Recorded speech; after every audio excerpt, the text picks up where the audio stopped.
All right, so we are diving deep today into 1 Kings 19, 1 to 18. Okay. And, as pastors and Bible study leaders, you've probably tackled this passage a bunch of times. Yeah, definitely familiar territory.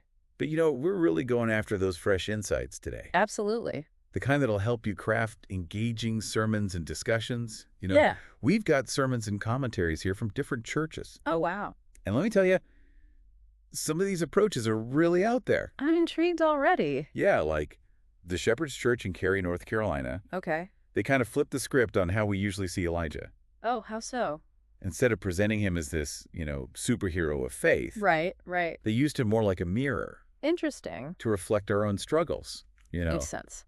They really focused on his fear, his exhaustion, Mm-hmm. even his desire to just give up. I mean, we've all been there. Yeah, exactly. And the analogy they used was running out of gas. Oh, I like that. Yeah. You might have the resources for the journey, but still hit empty. It's so relatable, especially these days. Yeah, for sure. And speaking of exhaustion, Waymar Church approached it from a fitness angle. Okay, a fitness angle. How so? Well, they compared spiritual growth to physical workouts. I see where they're going with this. It's like our bodies need rest and food after exercise. Yeah. Right? They said our spirits need that same kind of care. It's a good analogy. It shifts the focus to actively caring for our spiritual well-being. Exactly. And that ties in perfectly with how God provided for Elijah in the wilderness. With the bread and the water, right? Yeah, it wasn't just about physical needs, It was more than that. It was God showing up saying, hey, I'm here for you. Exactly. Those tangible signs of care are so important. And on the topic of God's presence, Yeah. I was struck by what Newton Christian Church had to say about the gentle whisper. Oh, interesting. Their take on that is always fascinating. It really is. They emphasize finding God in the everyday stuff. Not just the big dramatic moments. Exactly. It makes you think about where we actually encounter God. It's true. We often expect these grand displays, Right. But this passage shows God in a quiet whisper. It suggests a more subtle presence. So it's more about tuning into the quieter frequencies of life. Yeah, those little nudges and whispers we might otherwise miss. That's a beautiful concept. Mm-hmm. But I have to admit, preaching on a gentle whisper. It doesn't quite have the same ring as fire and brimstone, does it? Uh-huh. Right? Yeah? How do we make that come alive for people? Well, I think it comes down to storytelling. Instead of just stating the concept, we need to paint a picture. Show, don't tell. Exactly. Newton Christian Church used a great story about a dog fetching newspapers. A dog fetching newspapers. Yeah, a simple everyday event, but full of wonder and purpose. So it's about finding those ordinary moments that reveal something extraordinary. Exactly. I love that approach. Oh, okay. Let's shift gears a bit. Sure. Missio Dei Community Church offered a really interesting perspective. I'm listening. They compared Elijah's journey to the classic hero's journey. Oh, wow. I wouldn't have thought of that connection. It's a brilliant insight, though. Yeah. It highlights the universal experience of disillusionment. Even after you achieve great things. Exactly. Like Elijah, fresh off his victory on Mount Carmel. Yeah. He suddenly faces a death threat and has to run for his life. It's like the classic belly of the whale moment. Totally, where the hero faces their deepest fears. It's a stark reminder that even after those mountaintop experiences, You're going to hit some valleys. and it's in those valleys, those uncertain moments. That's where God often meets us in Yeah. powerful ways. I completely agree. God's grace and presence aren't just for the good times, Right. They're there for the messy times, too. offering comfort when we need it most. And speaking of messy Eagles View Church, didn't shy away from Elijah's breakdown. Oh, interesting. And- How did they approach that? They focused on his despair, actually, Mm, framing lament as a path to breakthrough. I like that. It's such an important message.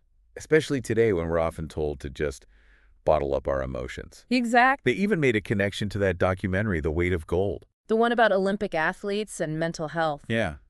It's a powerful way to link an ancient story with modern struggles. It shows that this struggle for well-being, it's timeless. It really is. Okay, I have to share this one. Okay, what is it? Risen Church used a phrase that just stuck with me. Okay, I'm all ears. They said, God responded to Elijah's depression with a sandwich, not a sermon. Wow.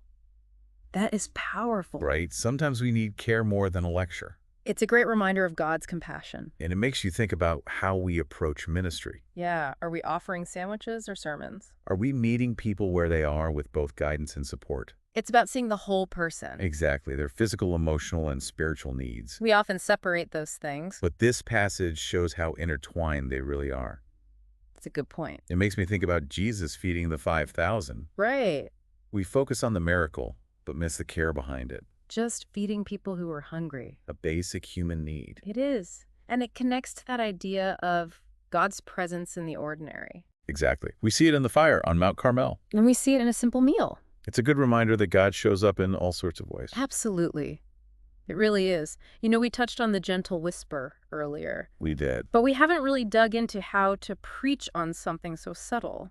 Yeah, it feels less exciting than earthquakes and fire. It's definitely a unique challenge.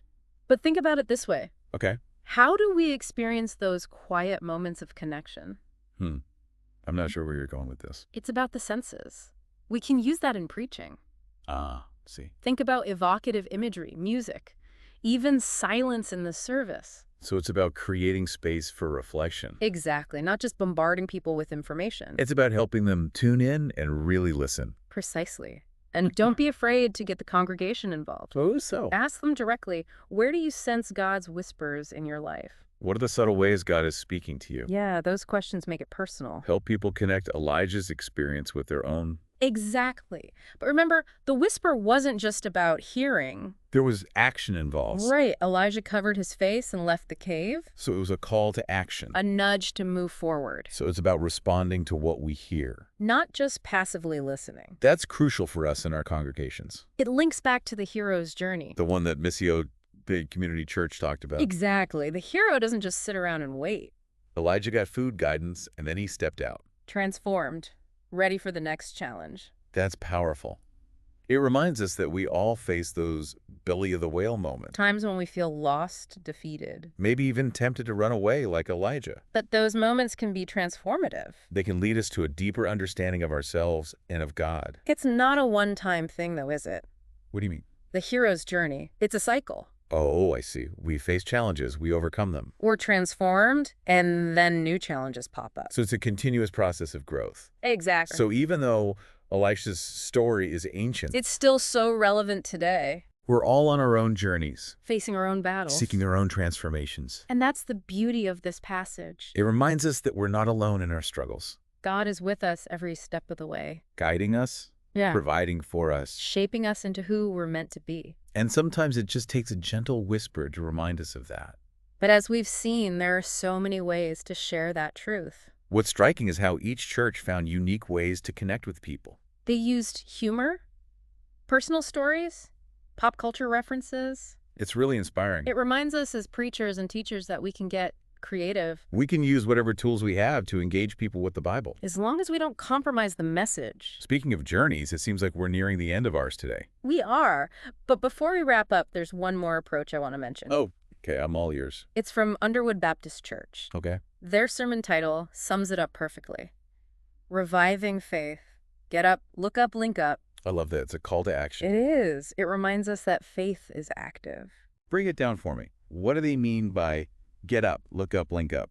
Get up means shaking off complacency, stepping out of our comfort zones. Okay. Look up is about seeking God's guidance. Orienting ourselves towards something bigger. Exactly. And link up highlights the need for community. That's right. We're not meant to do this alone. We need God and we need each other. And we see that in Elijah's story. He didn't just wait for a rescue. He got up, he went out, and he kept going. Empowered by God, supported by the people God sent him. It's a great picture of active faith. Not just listening, but responding Stepping out in faith, partnering with God. and remembering that we have each other. That's the beauty of the link up. We're part of something bigger than ourselves. It's a perfect thought as we wrap up our look at 1 Kings 19:1-18. We've explored Elijah's experience and found some unexpected insights. We've seen how this passage speaks to our humanity, The need for spiritual rest, the power of lament, the presence of God in everything. and we've seen how different churches are finding creative ways to teach this. It's inspiring. It shows us that we don't have to be afraid to try new things. But maybe the biggest takeaway is that we're all on a journey The journey of faith, of growth. transformation. And like Elijah, we might face doubts and fears along the way. But God is with us, guiding us, providing for us. calling us to step out in faith and work with Him. So as we move forward, let's remember, get up, look up, and link up, Embrace the challenges and the triumphs. and support each other along the way. And who knows, maybe the best sermon illustrations come from our own lives. Our experiences of God's grace. That's a great thought to leave our listeners with. Thanks for joining us on this deep dive into 1 Kings 19, 1-18. We'll see you next time for another look at Scripture. Wow, it's been a journey exploring all these different takes on 1 Kings 19, 1-18. It really has. And as we wrap up, I keep coming back to that question of, How we actually use these insights. exactly, like how do we make engaging sermons and lessons out of this? It's the million-dollar question, right? It is. And I think it comes down to, Finding that balance between creativity and authenticity. right, like Yeah. we saw these pastors use humor in stories Even pop culture sometimes. to make the Bible come alive. But it wasn't just about being flashy. It was about connecting with people on a real level Exactly. It's about finding those shared experiences. that bridge the gap between the Bible and our lives today Right. When we can weave together the theology, with things people can relate to. it creates something truly powerful. So as you prepare your next sermon or lesson on 1 Kings 19, 1-18, I challenge you to go beyond the usual commentaries. think about the themes we've talked about, Elijah's humanity, the need for spiritual care, the power of lament, God's presence in everything, and ask yourself how these themes connect with your own life. your own experiences of faith and doubt and everything in between. Because sometimes the best illustrations come from our own stories. Not from a book. What if the story you need to share is your own? A story of burnout or wrestling with God. Of seeing God provide in unexpected ways. Those stories have a power that nothing else can match. They're real. They're raw. And they come from a place of genuine experience. I think that's a great place to leave it. As you dive into 1 Kings 19, 1-18, Remember that you're not just studying an ancient text. you're exploring the human experience The ups and downs of faith. and the constant reality of God's grace. And as you share these insights with others, Do it with creativity with authenticity. and with a heart that truly wants to connect people with God's Word. Thanks for joining us on this deep dive. We'll see you next time.